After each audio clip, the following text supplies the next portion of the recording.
दोस्तों, स्वागत है अंडरलाइन योरसेल्फ यूट्यूब चैनल में। एक कस्बा था। कस्बे का नाम था शिवपुर। यह एक साधारण सा कस्बा था जहां लोग सुबह जल्दी उठते, बच्चे स्कूल की ओर भागते और दुकानदार अपनी दुकानें खोलने लगते। इन्हीं दुकानों के बीच एक था मोहन का घर। एक साधारण सा मकान जिसमें एक आंगन, दो छोटे कमरे और एक रसोई थी। घर के बाहर तुलसी का पौधा लगा था जो उसकी पत्नी आरती हर सुबह पानी से सींचता। मोहन 38 साल का एक आम आदमी था। वह एक प्राइवेट कंपनी में अकाउंटेंट की नौकरी करता था।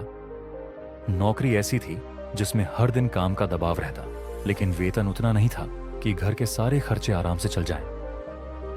मोहन का दिन सुबह 6 बजे शुरू होता था। सबसे पहले वह चाय बनाकर पीता, फिर अखबार पढ़ता और अक्सर आर्थिक स्थिति पर कोई बुरी खबर देखकर गहरी सांस लेकर उसे किनारे रख देता। मोहन का परिवार छोटा लेकिन जिम्मेदारियों से बड़ा था। उसकी पत्नी आरती 35 साल की थी। वह घरेलू महिला थी जो घर और बच्चों का ध्यान रखती। आरती सीधी सादी लेकिन जिम्मेदार थी। उसकी 17 साल की बेटी सुषमा, जो कॉलेज में पढ़ती थी, मेडिकल की पढ़ाई करना चाहती थी। वहीं उसका 12 साल का बेटा रोहन 8वीं कक्षा का छात्र था जिसे क्रिकेट खेलने का शौक था। मोहन अपने माता पिता की भी देखभाल करता था। उसके पिता, जिनकी उम्र 70 साल थी, अक्सर बीमार रहते थे। उनकी दवाइयों का खर्च भी मोहन की जिम्मेदारी थी। उसकी मां लगभग 65 साल की थी और घर के काम में आरती की मदद करती थी। सुबह 7 बजे नाश्ते के बाद मोहन अपनी साइकिल लेकर ऑफिस के लिए निकलता। उसका ऑफिस घर से करीब 10 किलोमीटर दूर था। रास्ते में वह कभी कभी सोचता कि अगर उसकी आर्थिक स्थिति बेहतर होती तो वह एक मोटरसाइकिल खरीद पाता, लेकिन हर बार वह इस ख्याल को झटक देता और साइकिल चलाते हुए ऑफिस पहुंच जाता। ऑफिस में मोहन का काम बेहद व्यस्त और थकाने वाला था। रोज के खाते, फाइलों का ढेर और बॉस की डांट सुनना उसकी दिनचर्या का हिस्सा बन गया था। वह हर महीने यह सोचता कि उसे अपनी नौकरी बदल लेनी चाहिए, लेकिन फिर वह अपनी आर्थिक स्थिति के बारे में सोचकर चुप हो जाता। मोहन का असली संघर्ष केवल आर्थिक नहीं था, बल्कि मानसिक भी था। उसकी जिंदगी में खुशियों की कमी थी। हर महीने मोहन की तनख्वाह आते ही कर्ज और खर्चों में चली जाती। बच्चों की स्कूल फीस, बिजली का बिल, माता पिता की दवाइयां और घर का राशन। इन सब के बाद बचत के नाम पर कुछ नहीं बचता। बेटी की मेडिकल की पढ़ाई के लिए पैसे जुटाना उसके लिए सबसे बड़ी चुनौती थी। अक्सर मोहन का तनाव उसके व्यवहार में झलकता। वह छोटी छोटी बातों पर चिड़चिड़ा हो जाता। एक दिन बेटे रोहन ने गलती से दूध गिरा दिया तो मोहन गुस्से में उस पर चिल्ला पड़ा। आरती ने बीच बचाव किया, लेकिन इससे पति पत्नी के बीच बहस हो गई। लगातार तनाव ने मोहन की सेहत पर असर डाला। वह रात को देर तक जागता रहता और सुबह जल्दी उठ जाता। उसकी आंखों के नीचे काले घेरे बन गए थे। आरती ने कई बार उसे डॉक्टर को दिखाने की सलाह दी, लेकिन मोहन ने हर बार टाल दिया। मोहन को यह लगने लगा था कि वह अपने परिवार के लिए पर्याप्त नहीं कर पा रहा। उसे अपनी असफलता का गहरा एहसास होता था। यह विचार उसे अंदर ही अंदर खा रहा था। आरती ने एक दिन कहा, मोहन, तुम्हारे इस गुस्से का असर बच्चों पर पड़ रहा है। वे अब तुमसे बात करने से भी डरने लगे हैं। मोहन ने चुपचाप उसकी बात सुनी। उसे एहसास हुआ कि वह सही कह रही थी, लेकिन वह कुछ कह नहीं पाया। उस रात जब उसने अपने बेटे को अकेले में रोते देखा तो उसे आत्मग्लानि हुई। मोहन का असली संघर्ष उसके भीतर चल रहा था। उसे यह समझ नहीं आ रहा था कि वह अपनी परेशानियों से कैसे निपटे। एक दिन ऑफिस में काम के दौरान वह इतना तनावग्रस्त हो गया कि उसने अपनी सीट पर सिर रखकर रोना शुरू कर दिया। उसके सहकर्मी ने उसे संभाला और कहा, मोहन, तुम्हें अपनी मानसिक स्थिति पर ध्यान देना चाहिए। उस रात मोहन ने सोते हुए एक बुरा सपना देखा। उसने देखा कि वह एक अंधेरे जंगल में अकेला भटक रहा है। उसे चारों ओर से आवाजें सुनाई दे रही थीं। तुम असफल हो, तुम अपने परिवार को खुश नहीं रख सकते। वह मदद के लिए चिल्ला रहा था, लेकिन कोई उसकी मदद के लिए नहीं आया। सपने से जागने के बाद वह काफी देर तक सोचता रहा। उसे एहसास हुआ कि अगर वह अपनी जिंदगी में कुछ बदलाव नहीं करेगा तो यह तनाव उसे और भी अधिक नुकसान पहुंचाएगा। मोहन का जीवन एक ऐसी स्थिति में पहुंच चुका था जहां उसे समझ नहीं आ रहा था कि वह क्या करे। उसके पास दो रास्ते थे, या तो वह अपनी समस्याओं के बोझ तले दबा रहे या फिर वह कुछ ऐसा करे जो उसके मन को शांति दे। सपने में भटकने की भयावहता ने मोहन को झकझोर कर रख दिया। रात के उस समय जब पूरा परिवार सो रहा था, वह चुपचाप उठकर आंगन में आ गया। आसमान तारों से भरा हुआ था, लेकिन मोहन का मन अंधेरे से घिरा था। उसने खुद से सवाल किया, क्या मैं सच में इतना असफल हूं? क्या मेरे परिवार के लिए मेरी कोई अहमियत नहीं? वह पहली बार अपनी जिंदगी के बारे में गहराई से सोचने लगा। उसे एहसास हुआ कि वह जीवन में बस समस्याओं को गिनता रहा, लेकिन समाधान की तरफ कभी ध्यान नहीं दिया। अगली सुबह मोहन ने खुद को ताजा हवा में ले जाने का फैसला किया। वह अपने कस्बे के पास बने पार्क में सैर के लिए गया। वहां लोग दौड़ रहे थे, योग कर रहे थे और कुछ लोग बातचीत में लगे थे। पार्क के एक कोने में एक बूढ़ा व्यक्ति शांत मुद्रा में बैठा था। उसकी सफेद दाढ़ी और चमकती आंखों से शांति झलक रही थी। मोहन ने उसे गौर से देखा और अनजाने में उसकी ओर खींच गया। बैठो बेटा, उस बुजुर्ग ने कहा, जैसे उसे पता हो कि मोहन के मन में कुछ चल रहा है। मोहन झिझकते हुए उनके पास बैठ गया। कुछ पल की खामोशी के बाद बुजुर्ग ने पूछा, क्या परेशानी है?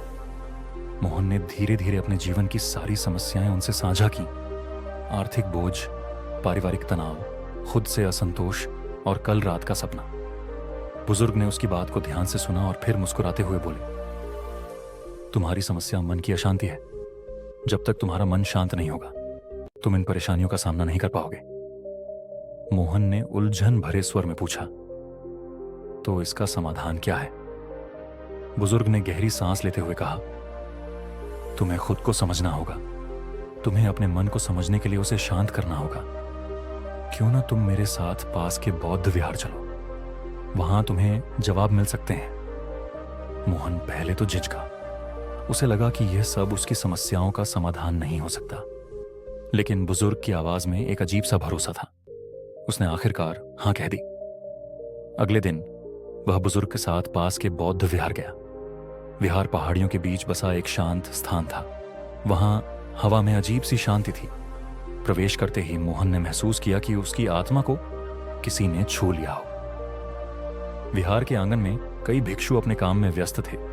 कोई ध्यान कर रहा था, कोई किताब पढ़ रहा था, तो कोई बगीचे में पौधों की देखभाल कर रहा था। मोहन की मुलाकात भिक्षु आनंद से हुई। आनंद करीब 50 साल के शांत और स्नेही स्वभाव के व्यक्ति थे। उन्होंने मोहन का स्वागत करते हुए कहा, यहां तुम अपने सवालों के जवाब खोज सकते हो। बस धैर्य और अभ्यास की जरूरत है। भिक्षु आनंद ने मोहन से उसकी समस्याओं के बारे में बात की। उन्होंने मोहन को समझाया, तुम्हारे जीवन की परेशानियों का कारण तुम्हारे विचार हैं। तुम अपने विचारों को नियंत्रित नहीं कर पा रहे हो। ये विचार तुम्हारे मन को अशांत कर रहे हैं। अगर तुम इन्हें समझने और नियंत्रित करने का तरीका सीख जाओ तो तुम्हें शांति मिल सकती है। मोहन ने झिझकते हुए पूछा, तो मुझे क्या करना होगा? भिक्षु ने मुस्कुराते हुए कहा, सबसे पहले तुम्हें सांस पर ध्यान देना सीखना होगा। यह तुम्हारे मन को शांत करेगा और तुम्हारे विचारों को स्पष्ट करेगा। भिक्षु आनंद ने मोहन को एक शांत कोने में ले जाकर बैठने को कहा। वहां मोहन को सिखाया गया कि कैसे अपनी सांसों पर ध्यान केंद्रित करना है। मोहन को जमीन पर पालथी मारकर बैठने को कहा गया। भिक्षु ने उसे आंखें बंद करने और अपनी सांसों को महसूस करने को कहा। जब सांस अंदर जाए तो महसूस करो, जब सांस बाहर आए तो उसे भी महसूस करो। मोहन के लिए यह आसान नहीं था। उसकी आंखें बंद होते ही उसके दिमाग में हजारों विचार आने लगे। उसे लगा कि यह सब व्यर्थ है। वह निराश हो गया।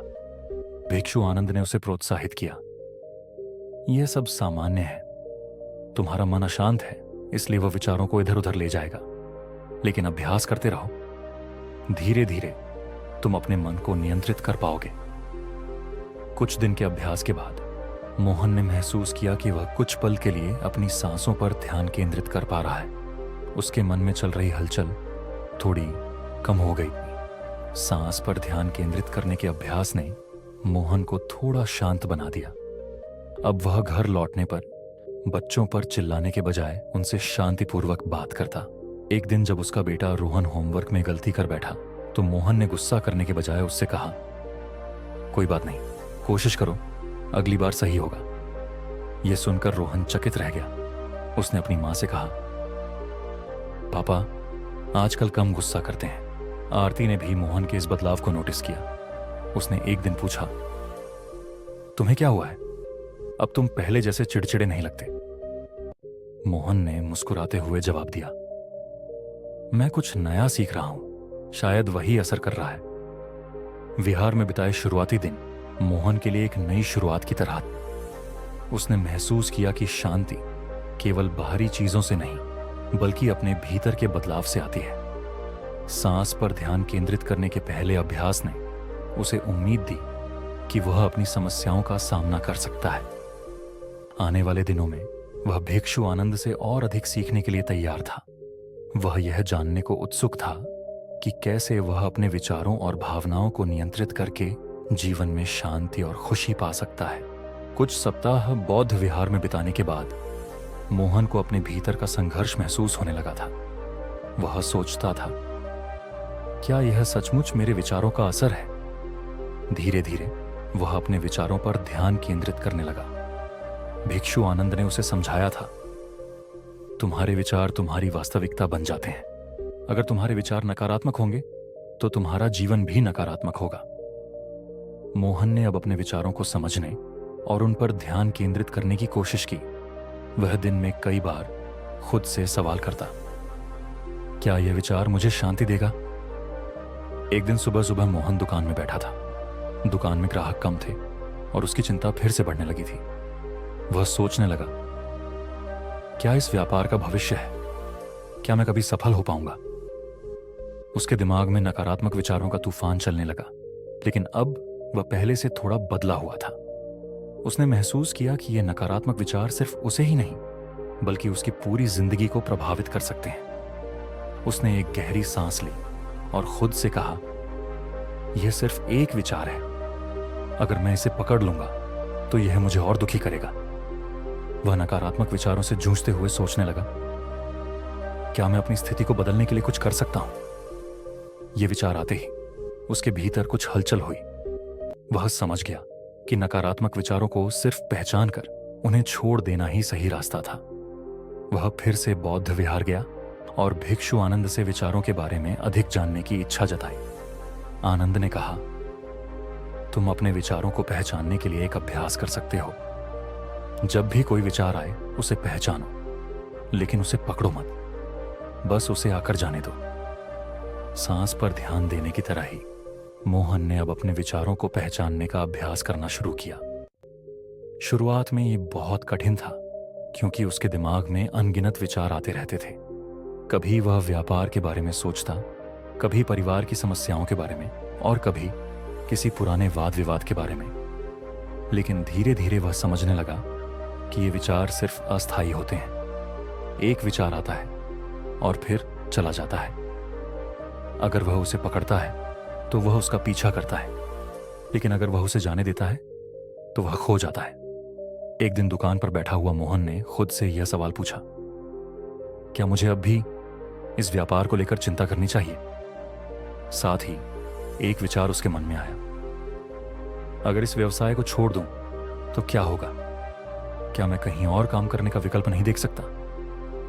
यह विचार उसके मन में घूमने लगा, लेकिन अब मोहन ने विचारों पर काबू पा लिया था। उसने इसे पहचान लिया और सोचा, यह सिर्फ एक विचार है, अगर मैं इस पर ज्यादा ध्यान दूंगा तो यह मुझे और उलझन में डाल सकता है। क्या मैं इसे अभी छोड़ सकता हूं? यह सोचकर उसने उस विचार को जाने दिया और अपने काम पर ध्यान केंद्रित किया। यह उसका पहला बड़ा कदम था जिसमें उसने नकारात्मक विचार को अपनी शांति से ज्यादा महत्व नहीं दिया। मोहन का यह नया दृष्टिकोण घर में भी दिखने लगा। पहले जब भी किसी छोटी सी बात पर उसका परिवार परेशान होता तो वह तुरंत गुस्से में आ जाता, लेकिन अब वह समझता था कि हर स्थिति में उसे अपने विचारों को शांत रखना चाहिए। एक दिन जब उसकी पत्नी आरती ने किचन में छोटी सी गलती की और मोहन का ध्यान भंग किया तो वह पहले की तरह चिढ़ नहीं गया। उसने गहरी सांस ली और धीरे से कहा, कोई बात नहीं आरती, इसे सुधार सकते हैं। आरती ने मोहन के शांत व्यवहार को देखा और चुपचाप मुस्कुरा दी। वह समझ चुकी थी कि मोहन अब अपने विचारों को नियंत्रित करने लगा है। एक और दिन मोहन को ग्राहकों की भीड़ ने घेर लिया। एक ग्राहक ने उसके द्वारा बेचे गए माल की गुणवत्ता पर सवाल उठाया। पहले तो मोहन गुस्से में आ गया था और उलझन में पड़ गया था, लेकिन अब उसने अपने विचारों पर काबू पाया। वह शांति से मुस्कुराया और ग्राहक से कहा, मैं आपकी बात समझता हूं, अगर आप खुश नहीं हैं तो हम उसे बदल सकते हैं। ग्राहक थोड़ी देर के लिए चुप रहा, फिर उसने मुस्कुराकर कहा, ठीक है, इस बार तुम ठीक हो, लेकिन अगली बार ध्यान रखना। इसने मोहन को यह महसूस कराया कि वह अब अपनी मानसिक स्थिति को नियंत्रित कर रहा था और यह स्थिति अब केवल उसके नियंत्रण में है। जब मोहन ने अपने विचारों को पहचानने और नियंत्रित करने का अभ्यास किया तो उसकी सोच धीरे धीरे बदलने लगी। अब वह समस्याओं को अवसर के रूप में देखने लगा। उसने सोचा, हर समस्या कुछ नया सिखाती है। अगर मैं इसे सही दृष्टिकोण से देखूं तो यह मुझे आगे बढ़ने में मदद करेगा। अब वह न केवल अपने व्यापार के बारे में सोचता था, बल्कि हर छोटे कार्य में भी वह एक सकारात्मक दृष्टिकोण से काम करता था। विचारों को देखना और उन्हें पहचानने का अभ्यास मोहन के जीवन में एक नई रोशनी लेकर आया। वह अब समझ चुका था कि उसके विचार ही उसके जीवन को प्रभावित करते हैं। अगर वह नकारात्मक विचारों को नियंत्रित करता है तो उसकी मानसिक स्थिति शांत रहेगी। आने वाले दिनों में मोहन ने यह सीखा कि विचारों का सही तरीके से सामना करने से न केवल वह खुद शांत रहता है, बल्कि उसका परिवार और समाज भी इससे प्रभावित होता है। विचारों को देखना और वर्तमान में जीने का अभ्यास करते हुए मोहन को यह एहसास हुआ कि उसकी सोच अब धीरे धीरे बदल रही है। उसने भिक्षु आनंद से पूछा, लेकिन अगर परिस्थितियां बहुत कठिन हो तो क्या मैं फिर भी शांति और सकारात्मकता बनाए रख सकता हूं? भिक्षु आनंद ने मुस्कुराते हुए जवाब दिया, तुम्हारी सोच ही तुम्हारे जीवन की दिशा तय करती है। हर परिस्थिति में कुछ सकारात्मक जरूर होता है। अगर तुम इसे ढूंढने की कोशिश करोगे तो तुम अपनी मुश्किलों को भी अवसरों में बदल सकते हो। मोहन ने इस सलाह को अपने जीवन में लागू करना शुरू किया। अब वह दिन की शुरुआत यह सोचकर करता कि आज का दिन अच्छा होगा। उसने अपनी समस्याओं को चुनौती के रूप में देखना शुरू किया। अगर ग्राहक कम आते तो वह सोचता, मुझे अपनी सेवा को और बेहतर बनाना चाहिए। उसने परिवार के साथ भी छोटी छोटी खुशियों का आनंद लेना शुरू किया। मोहन के इस नए दृष्टिकोण का असर उसके परिवार पर भी दिखने लगा। आरती ने देखा कि मोहन अब छोटी छोटी बातों पर परेशान नहीं होता। बच्चों के साथ उसका रिश्ता और गहरा हो गया। एक दिन रोहन ने कहा, पापा, अब आप हमें समझने की कोशिश करते हैं। पहले तो आप सिर्फ गुस्सा करते थे। मोहन का बदलता स्वभाव उसके मोहल्ले के लोगों ने भी नोटिस किया। एक दिन उसका पड़ोसी रामलाल, जो अक्सर अपनी परेशानियों को लेकर शिकायत करता था, मोहन के पास आया। रामलाल ने कहा, भाई साहब, आपको देखकर लगता है कि आप परेशान नहीं होते। आपकी क्या तरकीब है? मोहन ने मुस्कुराते हुए कहा, तरकीब यह है कि हर चीज में कुछ अच्छा ढूंढने की कोशिश करो और जो तुम्हारे हाथ में नहीं है उसे लेकर परेशान होना छोड़ दो। बौद्ध भिक्षु ने मोहन से एक दिन कहा, जब जीवन जटिल हो जाता है तो सबसे अच्छा तरीका है कि इसे सरल बनाया जाए। जरूरत और इच्छा के बीच फर्क करना सीखो। मोहन ने इस पर विचार किया। उसने महसूस किया कि वह कई बार अपनी इच्छाओं को जरूरतों से अधिक महत्व देता था। उसने अपनी खर्चों की सूची बनाई और उन चीजों को काट दिया जो वास्तव में जरूरी नहीं थी। उसने अपने परिवार को भी सिखाया कि सादा जीवन कितना अच्छा हो सकता है। मोहन ने महसूस किया कि संतोष ही सच्ची खुशी की कुंजी है। उसने अपने बच्चों को यह सिखाया कि हर चीज पाने की कोशिश करने से बेहतर है कि जो पास है उसमें खुश रहना सीखा जाए। उसने आरती से कहा, हमारा घर छोटा है लेकिन इसमें प्यार है, यही सबसे बड़ी दौलत है। मोहन अब अपने मोहल्ले में एक उदाहरण बन गया था।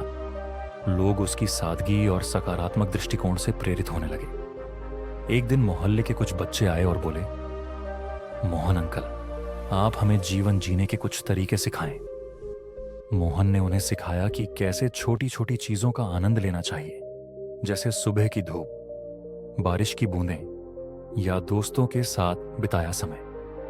मोहन का जीवन अब पूरी तरह बदल चुका था।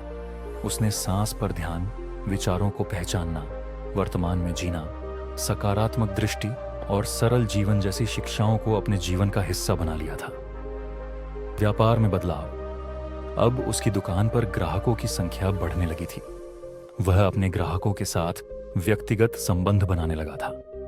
परिवार में बदलाव। घर में शांति और खुशहाली थी। उसकी पत्नी और बच्चे अब उसे पहले से कहीं अधिक सम्मान और प्यार से देखते थे। मोहन ने महसूस किया कि उसे अपने अनुभवों को दूसरों के साथ साझा करना चाहिए। उसने अपने मोहल्ले के लोगों के लिए छोटे छोटे सत्र आयोजित किए, जहां वह उन्हें ध्यान का अभ्यास सिखाता और जीवन की सादगी के महत्व को समझाता। उसने गरीब बच्चों के लिए एक शिक्षण केंद्र भी खोला। मोहन के सामने एक और चुनौती आई। उसकी दुकान के सामने एक बड़ी सुपरमार्केट खुल गई, जिससे उसके ग्राहक कम होने लगे। पहले के मोहन के लिए यह समस्या बहुत बड़ी होती, लेकिन अब वह शांत था। उसने सोचा, हर समस्या एक मौका है, मुझे बस इसे समझना है। उसने अपनी सेवा को बेहतर बनाया और ग्राहकों के लिए विशेष ऑफर शुरू किए। धीरे धीरे उसकी दुकान पर ग्राहकों की संख्या फिर से बढ़ने लगी। कुछ महीनों बाद मोहन फिर से बौद्ध विहार गया। उसने भिक्षु आनंद से कहा, आपकी शिक्षाओं ने मेरी जिंदगी बदल दी। आपने मुझे सिखाया कि शांति और खुशी बाहर नहीं, बल्कि हमारे भीतर है। भिक्षु आनंद ने मुस्कुराते हुए कहा, तुमने अपने मन को जीत लिया है। अब तुम केवल अपने परिवार और समाज के लिए नहीं, बल्कि खुद के लिए भी मन का सम्राट बन गए हो। अब मोहन का जीवन पूरी तरह से संतुलित और खुशहाल था। परिवार में शांति। उसका परिवार प्यार और समझदारी का उदाहरण बन गया। समाज में प्रेरणा। लोग उसकी कहानियों और शिक्षाओं से प्रेरित होकर अपनी जिंदगी बदलने लगे। मोहन ने खुद को साबित किया कि असली जीत अपने मन पर विजय पाना है। उसकी यात्रा ने यह दिखाया कि कोई भी व्यक्ति, चाहे वह कितनी भी समस्याओं में क्यों ना हो, अपने जीवन को बदल सकता है। मोहन अब न केवल एक व्यापारी, पिता और पति था, बल्कि एक ऐसा व्यक्ति था जिसने अपने जीवन को प्रेरणा का स्रोत बना दिया। वह सचमुच मन का सम्राट बन चुका था।